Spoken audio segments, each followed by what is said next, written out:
Hello and welcome to my YouTube channel. My name is Tamara Ajasa. Thank you so much for joining me here today. I'm so grateful. Did you miss me? I didn't post any video last week. Forgive me, I was kind of swamped with a number of things. Thank you to my returning subscribers. And if you are new here, you're very welcome. Don't forget to hit the subscribe button or, just shout out in the comment section. Let me know you're new here. I'm so glad to have you here.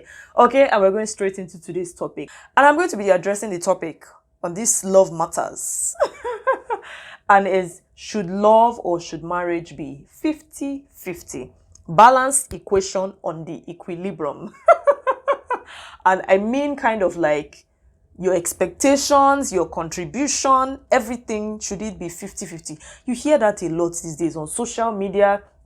Different influential people saying things like this, trying to spur these single women up, like, so you know what you expect, so you make up your mind and you create your defense before you enter marriage. You know that you're giving him 50%, he's bringing the remaining 50%, and that's how you come together. And I'm like, for heaven's sake, let's start with, what is love? Love is a decision. First and foremost, love is a person. It's God. God is love, and he loves us so much. He created us, he gave us everything. And then love is a decision. It is not a feeling. And for me, when I hear the word love, love means sacrifice. Love means the entirety of me. So for me in marriage, I don't have a mindset of I'm bringing 50%, he's bringing 50%. So I don't know where people get these things from.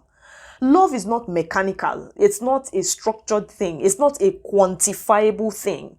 Your love for one another, your love for your spouse, that's the kind of love we're referring to in this video. Your love for your spouse, your love for your soulmate should be one that is unconditional, and it is not about numbers. For heaven's sake, it should simply be, I am giving you all of me and you are giving me all of you.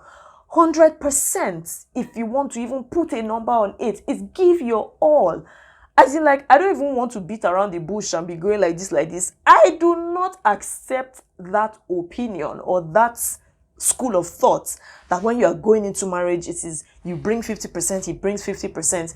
Nothing is really structured, and life is so unpredictable. And I give an example. You might say, okay, we're both working, he must bring 50% to pay this, 50 I bring 50%, I'm the one doing this, so he must do this. Like, hello.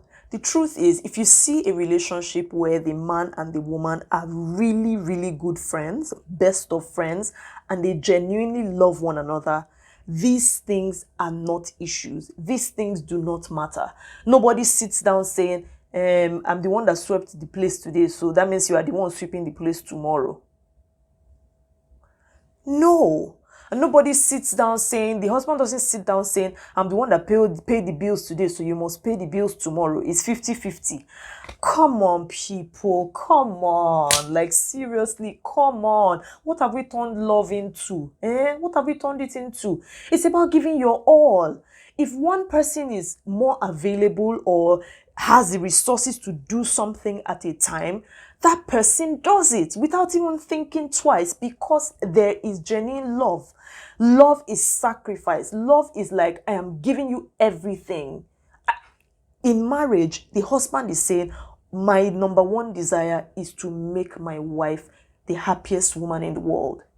And the wife is saying, my number one desire is to make my husband the happiest man in the world. That is love. It's not about, let's quantify it. Okay, I'm doing this, I'm the only one doing this. You are not helping out in doing this. Yes, and this is not to say like there are no responsibilities in marriage or there are no responsibilities in a household. Of course, these things should be discussed. Please don't go into marriage without discussing everything discussable. Talk about these things. Let communication lines always be open, because life evolves. The person who is making more money today could end up crashing, or the other person starts to make more. So communication has to keep on going every phase of your marriage, every single day, for heaven's sake. So what I'm saying is not a case of only one person should be doing one thing all the time. No. But don't look at things that you do from the standpoint of, I am doing more than him. I give my own household as an example now. My husband, before the whole lockdown situation, and my husband was going to work and all of that, it only made sense that I was working at home, and in the past 1 year, I've stopped going out to work. I've been at home. It only makes sense that I would be the one to have more time to cater to the children. There's no two way about it. When the weekends come, and if I have to go out, he stays home and he doesn't see it as he's doing a job. No be both of us born picking. They are our children. So we both have the responsibility. It's not like it has to be 50-50. Whatever situation we find ourselves in, whoever steps up takes the job and does it, or takes the responsibility and does it. But I don't go sitting down saying, I'm staying at home with them more than you. He's got a job, for heaven's sake. And this whole lockdown thing has made him, Chibi is now staying at home. And we're all doing everything together. But that's the point. It's just the same way he's making more money now. He has more money now. And it's only imperative that he pays the bills. He's not going to say, I paid the rent last year, you paid the rent this year, or I filled the car last week, you should buy the fuel this week. No, it's not 50%. He gives his all, I give my all. Where I'm more available to do something because of the situation at that time, I do it. Where he is more available, he does it. When both of us are not necessarily available, we have a conversation and we find a way to find the balance therein for that situation. So when you say love has to be 50-50%, it makes it seem like you are holding back. Because that's what 50%, if you say you are giving 50%, then what's happening to the remaining 50%? You are dashing it to somebody else. It means you are holding it back. But that's not love. Love is all of you. That is the way marriage should be. And the truth is, these kind of topics come up, and people that kind of push this topic, if you search deeper, they probably have not seen the example of what a loving marriage really is, or they did not come from such homes. And you cannot blame people like that. And sometimes we have allowed these things filter in because we see it so much on social media. We hear some influential people say things like this and we soak it in. And what's part is we soak it in before we go into marriage. And then once we enter, we have raised our heads like this, especially us women. We have raised our head like this, like, I'm bringing this, he too must bring this. Like, come on. Once you are best of friends, once you communicate, you talk often, these things will not become an issue. You would know that your duty is to give your all. Your duty is to give every responsibility you can give. And where there needs to be a huge compromise, you both have a conversation about it and reach a middle point.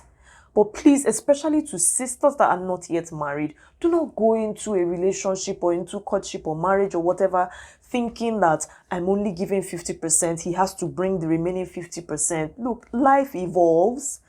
Life evolves. You might be the one making so much now, and then you are feeling like he's supposed to be the one paying for this. But if he doesn't have, what will you do? What will you do?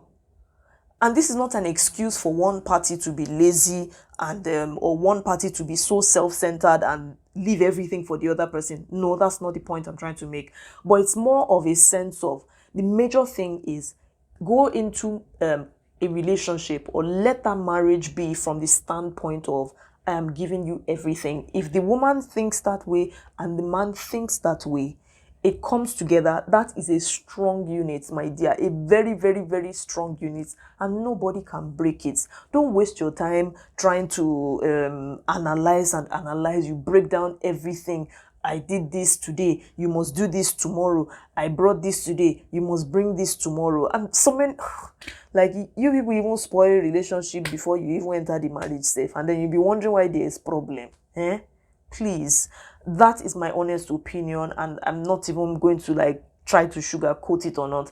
That's my thought on this, and it is simply because I know that you do not quantify love. If you feel, if you begin to give a number or think that you need to share something equally, that already signifies that that item is quantifiable. That's what it means. Because the only way you can share something equally is if there is quantity. I share a slice of bread equally. It's a square. I cut it in half. It's equal because it's an item that has a particular quantity or whatever. Love is not like that. Love is a lot broader. It should be unconditional. It should be sacrificial. And that should be the mindset you take in when you are going into courtship, when you are going into marriage. And it will make things a whole lot easier once you begin to see that your own place is to do what you have available for you to do, and he also does his own part. It's not going to be from a standpoint of, oh, let me hold back a little because he's holding back a little. And yes, I do understand that there might be situations where it seems like genuinely you are giving your all, but he is not giving his all. In that kind of situation, I would say pray about it. I'm always like, prayer is the number one key. Prayer is the key. That's my own motto. That's my standpoint. Pray about it and also have a conversation. Communication is key. It's the number one ingredient for a lasting, beautiful marriage. Communication. Always have that communication. The way have that conversation rather, the way that he will understand it. That's very key. The way he will understand it. And you know what? I know not everyone is going to agree with this, and I'm open to hearing what you have to say. So let's continue the conversation in the comment section. Until I see you in another video, always become or strive to become the best version of you. Don't forget to follow me on other social media platforms. See ya.